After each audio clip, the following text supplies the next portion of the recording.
Alors pour la fin du repas, évidemment, c'est le moment où globalement on n'a ni plus soif ni faim, mais il faut quand même un petit peu accompagner ces fins de repas avec, un peu de légèreté des fois, un peu de fraîcheur. C'est le moment où on a envie de sortir dehors, prendre un peu l'air et trinquer avec un ami. C'est plus festif la fin de repas heu,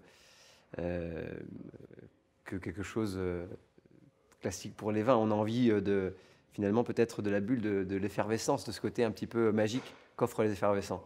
En côte chalonnaise, on les fait de mieux en mieux, c'est vraiment intéressant et c'est des produits qu'il faut bien sûr, appréhender avec, la conscience que ça ne marche pas avec tous les desserts. Il faut bien sûr, en tant que sommelier, être concentré sur les fragrances aromatiques qui le servent et qui lui donnent du relief. L'agrume fonctionne très bien, donc des desserts peu sucrés autour de l'agrume. La poire marche également très, très bien. Un petit crémeux, par exemple, à la mascarpone vanillé avec un peu de citron vert, juste sur des poires comme ça.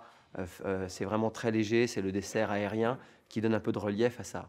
Mais surtout, après, ce que je peux vous conseiller de faire, c'est de carafer très légèrement cette bouteille, si vous voulez vraiment l'apprécier. Ça, c'est un petit conseil de sommelier. Parce que en fin de soirée, le dynamisme d'une bulle peut des fois un petit peu contrarier les papilles. Alors moi, j'aime bien le carafer un tout petit peu, et puis revenir finalement à ce qui l'a fait naître, c'est-à-dire le vin de base. Et là, en faisant ça, eh bien, on sort de l'univers juste fermentaire de la bulle, du côté, on ouvre les vins aromatiquement, on a quelque chose de très posé, de très légèrement effervescent, qui amène finalement la fin de soirée vers beaucoup de légèreté, de partage et un peu de gastronomie quand même, puisque ce qui règne finalement dans ce vin, c'est le vin de base qui a fait naître cet effervescent. Et ça, on a toujours tendance un petit peu à l'oublier. Alors si vous le servez dans un beau verre, bien sûr, vous en profitez.